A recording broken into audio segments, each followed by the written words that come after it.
Hello, my name is Frida Badamosi, and I'm the senior program at Athena Film Festival. My audio description is I am a brown skinned woman with locks that are in a ponytail. I have gold hanging earrings. Behind me is a very pasty colored wallpaper and a leather backdrop. And I'm wearing a blue flannel top. And I'm so excited to have you here at the Athena Film Festival. On behalf of Barnard College and Women in Hollywood, it is my honor to welcome you to the 12th annual Athena Film Festival. This festival is dedicated to celebrating the stories of bold, courageous women leaders and the filmmakers who bring these stories to life. Thank you for joining us. This year's festival would not be possible without the support of our dedicated sponsors.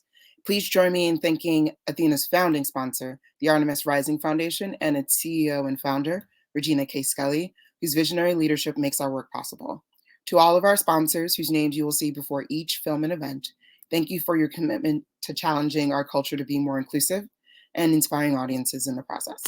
I'm so excited to be here for what is sure to be an absolutely wonderful Q&A with a great group of filmmakers that I'm so excited to introduce you to. So I'm actually going to pass it to Megan first.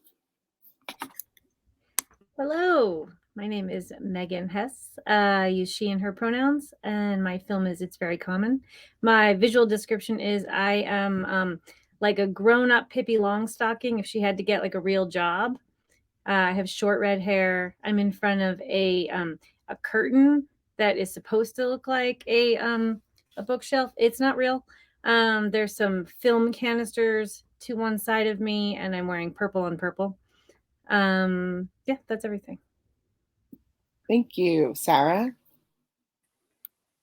Hi everyone, my name is Sarah Cook. I use she, her pronouns, and my film is called Tarsila.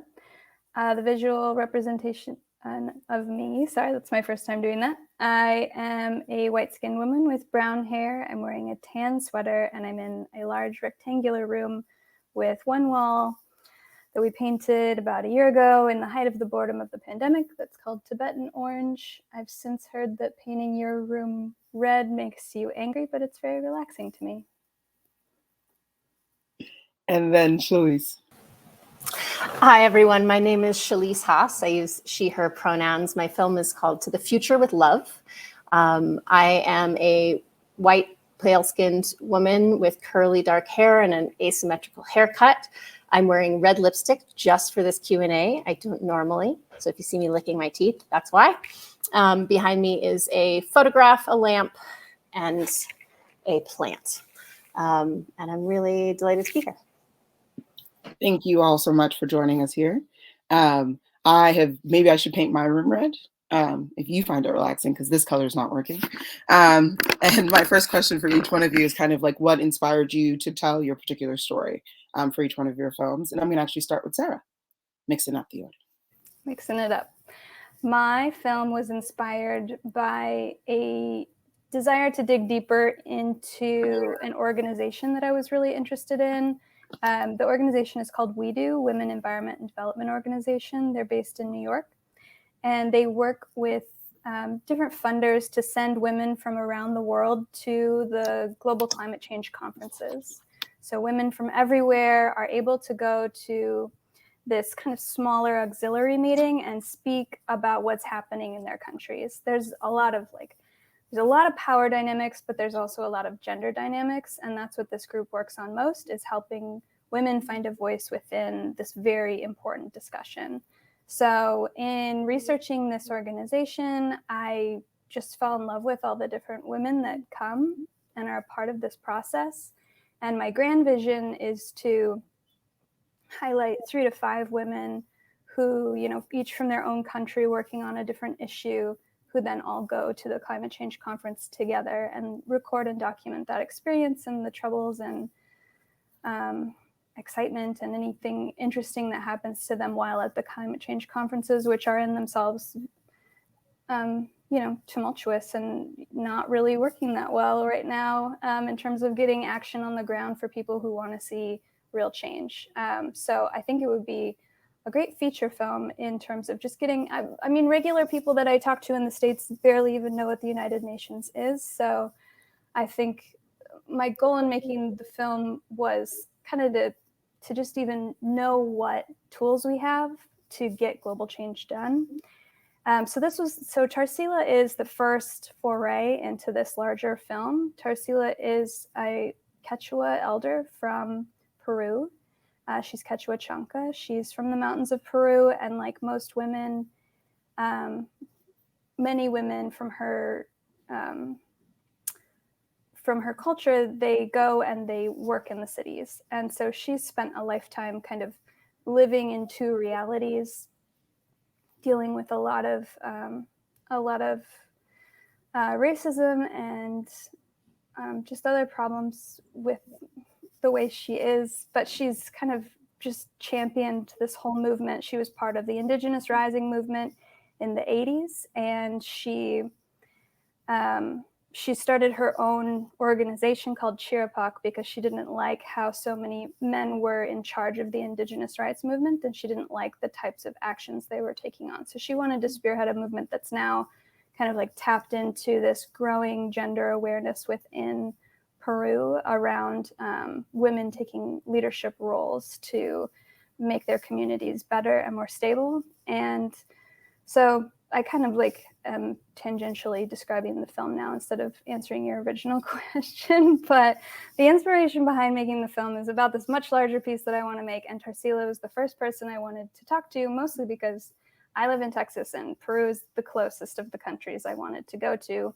And Tarsila and her organization Chirapac were just so incredibly helpful to us. So that's where the adventure started, and hopefully we'll be able to go on from there. All right. That's awesome. I like the idea of it, kind of the larger idea giving birth to this connection that you initially started. Yeah. And then Shalise? Hi. Can you repeat the question? Yeah, of course. So what inspired your film? Like, what inspired you to make your film? Yeah, thank you.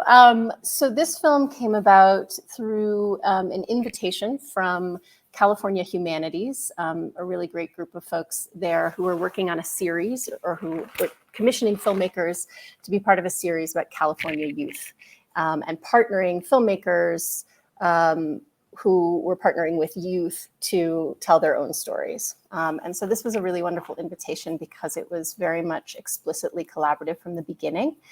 I had some previous projects funded by them. And so Hunter Pixel Jimenez, I met through a mutual friend in the queer community here in Los Angeles. And because this project was specifically geared towards working with a young person who is telling their own stories in a visual way, Hunter had these extraordinary journals that he kept and that he loved to share that were very highly creative and visual.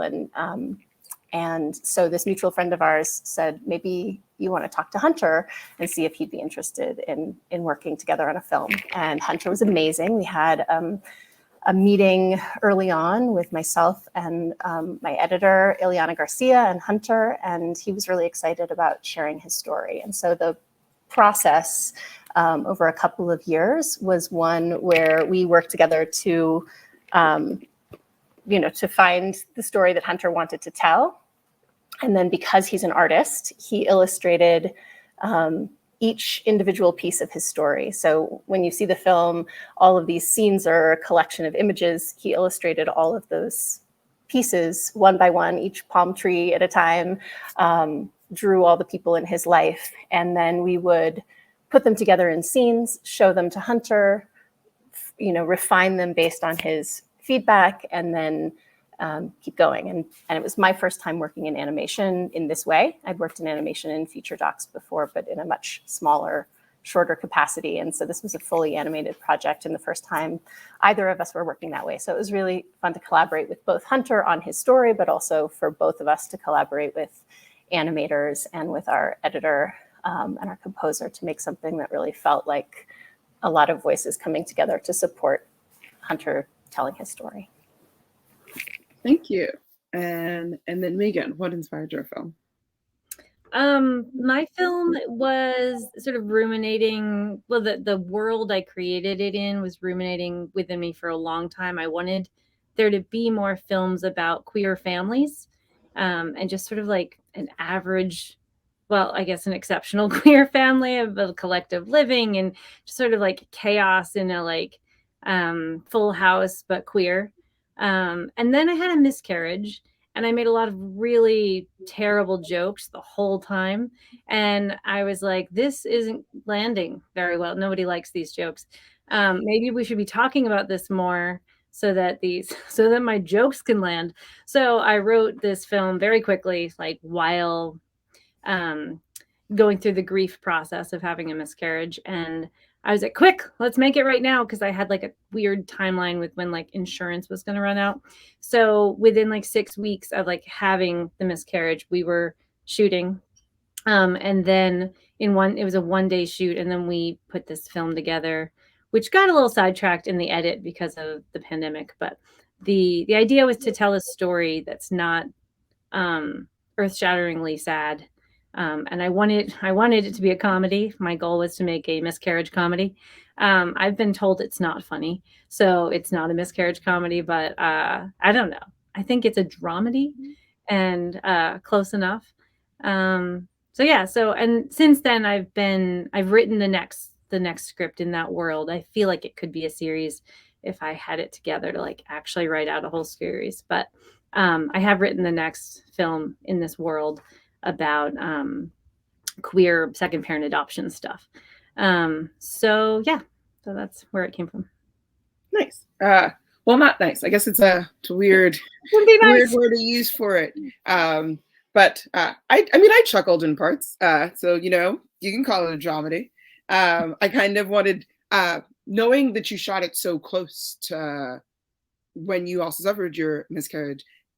Was it hard for you? Did you find? I mean, were some of the jokes that you use in the movie some of the jokes you actually try to like say, and then also, what was that process like? Because there must have been kind of, even if it's a 1 day shoot, the process of writing it and also like filming it must have like maybe recontextualized or maybe just made things. I don't know. How did you feel about suffering a miscarriage like 6 weeks before you made a movie about a miscarriage, I guess? Yeah, it was funny because I thought it was like really exciting to make it right away and to live in it, but in a fake way. Like we're not reliving it for real this time, so that makes it like we own this time. My wife was like, if I have to hear an actor say the exact words I said in real life anymore, like I'm so glad it's a 1 day shoot because she was there to like wrangle our daughter who was in the movie. And it was like the text was ripped from the headlines. It was like literal things we said. And she was like, yeah, this was a hard day for me. And I was like, I thought it was great. But it was also like a fun fact backstory is we were trying again and we had gotten a positive test that morning, which was, it's called a chemical pregnancy. It's like not a real pregnancy. So it's kind of another miscarriage. So I kind of miscarried on the day we were shooting a movie about a miscarriage, which again, I thought was hilarious, but, and I'm the one miscarrying. It's like, I'm not like making fun of my wife here. She was not the one having the like physical loss. But anyway, it's, you know, it's devastating, but it's life and life can be hilarious. I kind of feel like your film kind of encapsulates that feeling though. So I feel like hearing you say that feels like that the reactions are inherently going to be different, but there's no right reaction. It's just, you're navigating it. Yeah. And I think meeting you and also hearing your story kind of like really drives home the point that the film was really pushing, that you just navigate this thing that happens.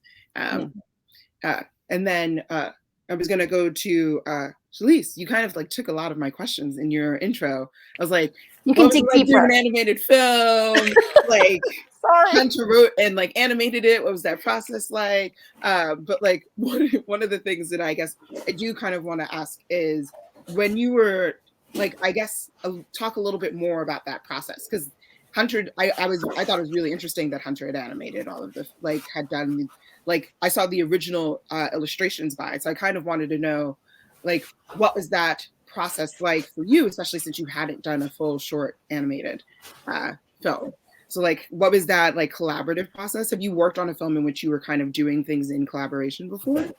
Yeah, thank you. I mean, this project was incredibly fun and joyful to work on. And I think one of the things that I was really grateful for is that we didn't have any outside pressure to either do it a particular way or do it on a particular timeline. It was quite a low budget project. Most of the people working on the film, were doing it as side projects. We paid everyone, but not as much as we should have. We paid Hunter for his illustrations. We paid our animators for their work, but everyone was really doing it as a side project. Everyone had other jobs. And so it took about 2 years. And I think what was really fun about it is that we all felt like we were playing and exploring and trying things that were new for us, right? And so the way the process worked is that early on, after Hunter and I had gotten to know each other and had some conversations about what the film would be about and what he wanted to, share. We did an interview, an audio-only interview, from which we cut the voiceover in the film. The film's about 7 minutes long, so we had a slightly fatter version of that voiceover, and then we started to think about how would this be visualized. At first, we thought we were going to animate his journals, and that turned out, for technical reasons, to not be very possible.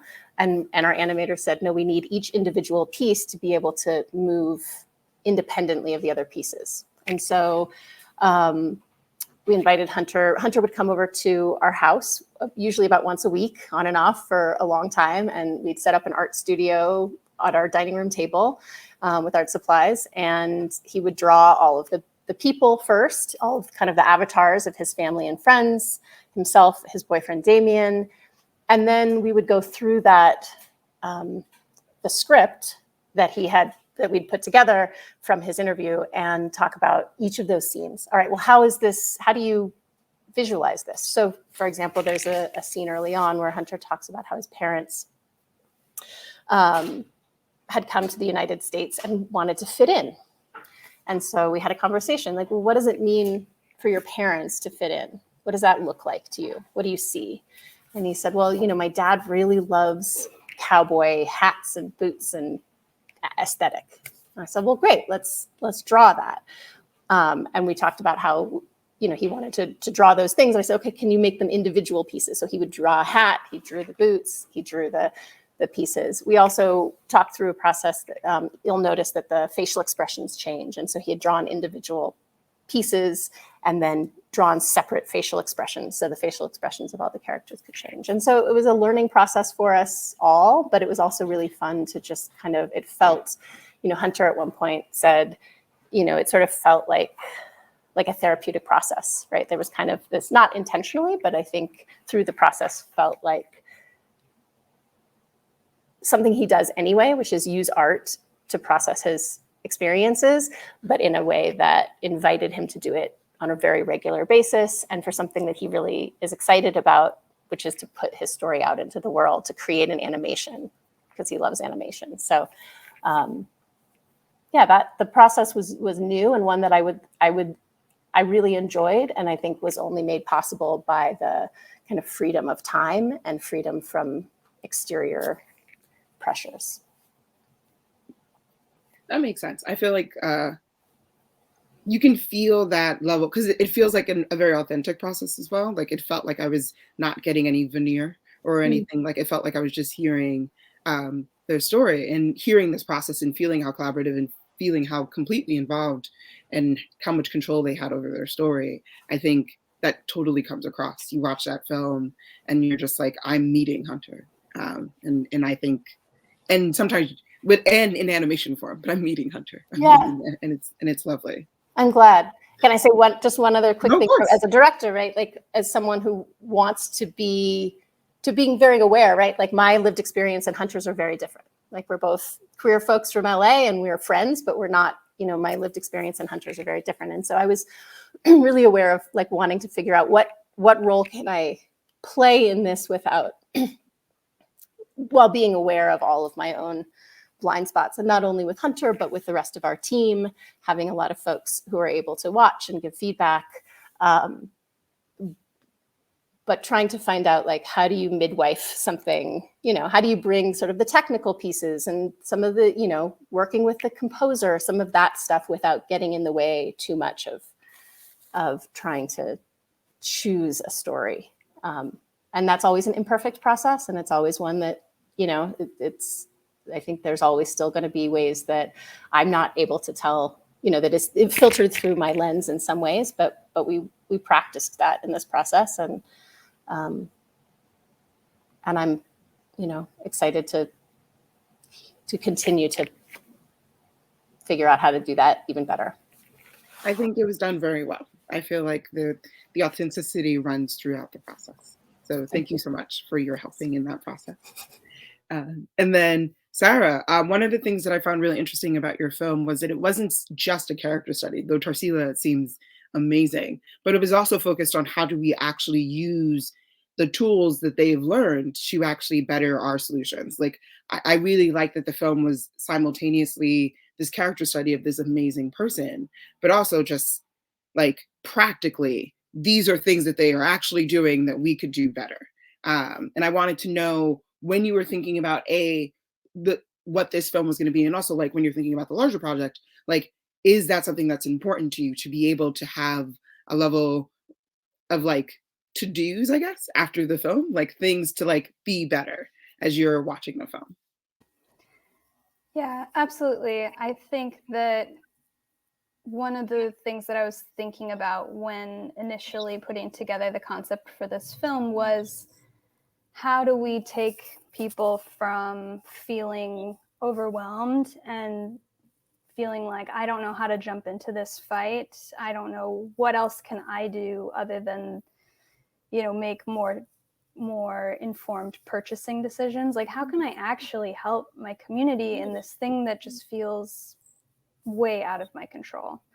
So one of the most empowering things about researching the women that I'd like to feature, and in researching and getting to know Tarsila, is that these people are already out there doing these things, and you can be in awe of them, or you can replicate what they're doing in your own community. And I think that one of the things you were talking about that you noticed in the film is also something that's really important to Tarsila in making this in collaboration with her. I wanted to feature her so strongly, but she's so lives, eats, breathes her community that she needs, in telling a story about her, one of her needs is, you have to feature the women in my community as much as possible.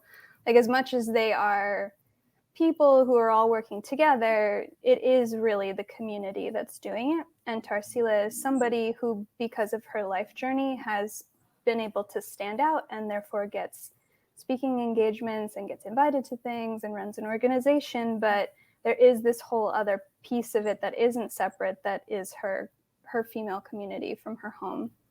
And so there's a lot of different elements there to it that's like, yes, it is a character study about Tarsila, but then there's all these beautiful people who are helping each other learn about what their ancestors were able to do that could be implemented today, or what they could do that maybe Tarsila learned about by going and meeting some women from Kenya that they could bring back to their community, and how they're kind of all putting it together into one cohesive unit. But what they're really asking for in the end is just the power and autonomy to carry out these solutions the way they want to see them, which is challenging for Indigenous people anywhere, but particularly for this story for Peruvians. And so it's really, it's a story about Tarsila, but it's also a story about autonomy and destiny and support, because you can't just do these things for free. Everything costs money. And so I think that's one of the things to know about starting things in your own community. If you're going to try to watch something like this, it's not exactly the right way to say that. If you watch a piece that's asking you to like reflect on what you could do as well, you need to know that it's probably not just going to be you, or you will burn out. You need to like get your community together. You need to like collaborate together, and in all the ways that that's going to be challenging. And then you're probably going to have to go ask people for additional support to get things done. So in that sense, it's kind of a little case study in like how to build and replicate solutions for climate change. What I like about all of your films is like this continuing theme of collective and collaboration, where like it's very common. It's literally a collective, but it's rare that you actually see a collective on screen.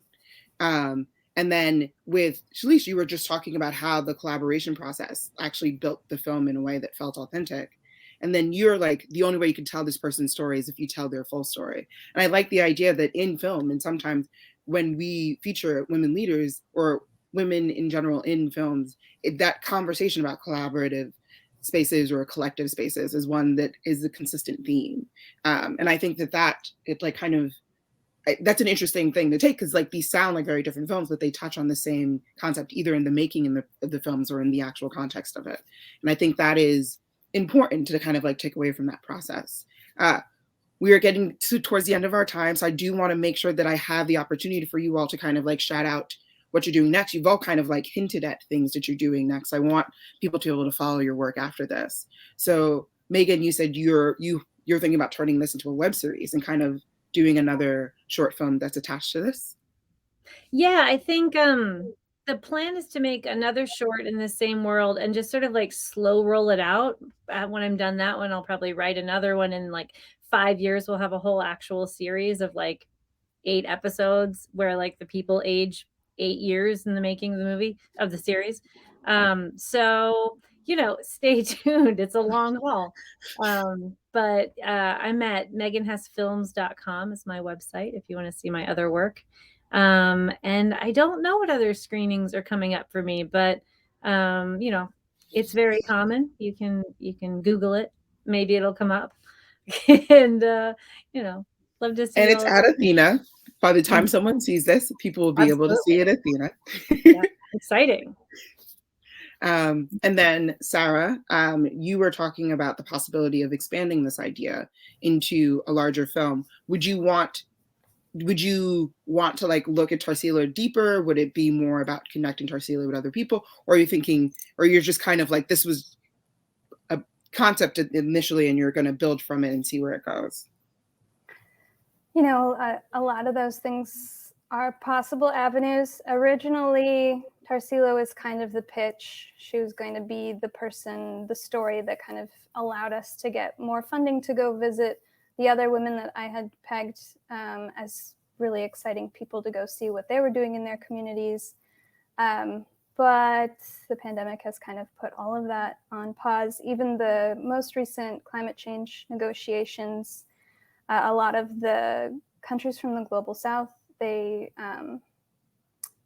decided not to go because they just felt like the cost and the unequal distribution of vaccines were just challenging how many voices could actually be at the table. And so they were, wanting to just pause the negotiations in general. So there's a lot of contention right now around how this, how the conference even happens. And I think the conference is an important part of it. There's part of me that wants to like go see these other women I want to see as soon as humanly possible, but a lot of these places are remote and I want to be respectful of when we go and how we go. And so of course I've just been having a lot of imaginings about like how to tell this story in the States. I've found other women here who are doing really, really incredible things. Kind of been pitching that out a little. And then I live in Austin, Texas, and there's just so much change happening in my own city that almost kind of just, I think that the pandemic mentally brought me smaller and smaller. And so it's brought my vision smaller in terms of storytelling as well. No longer am I like, let's talk to the world about what's up for the world and like what's going on in my city. And I kind of want to make something that we're cutting something right now that is like a zine meets Kids in the Hall meets PBS to kind of describe where we're at as a city and how we're going to build our culture moving forward. So that's what's going on with me right now. Nice. And then Shalice, how are you? So we are starting our community engagement and impact campaign for this film in partnership with POV, the PBS series. They have an amazing engagement team. We have a discussion guide. We're trying to bring the film to a lot of LGBTQ organizations to work with parents, a lot of monolingual Spanish-speaking parents, and more broadly. So if there are places that anyone in the audience wants to bring it, feel free to reach out. My day job, I'm a documentary producer, so a lot of my time right now is on paid work. But I have a few of my own projects in early development, and I'm always excited to be at festivals with other creatives and filmmakers to see other work. And Athena is such a really powerful festival. I'm really excited to watch as many films as I can. You can find me, ShaliceHaas.com is my very outdated website, but maybe this will inspire me to update it in case anyone comes to visit. And also, I just wanted to say before I leave that Hunter was hoping to be with us, was not able to make it because of a work conflict, but he wants to extend his appreciation and gratitude to everyone watching the film, and wanted to make sure to send his regards. You can find him on social media through our To the Future with Love is the acronym TFWL. It's a terrible handle, but you can probably find us easily on social media and Hunter. So if you like the film and you want to give him some love and kudos, feel free to reach out. Well, I'm going to send my kudos right now directly through you to Hunter. But thank you all so much for joining us for this conversation and for sharing with us your wonderful films. And thank you everyone who's watching this Q&A for watching the films and for attending Athena Film Festival. So thank you all. Thank you for having us.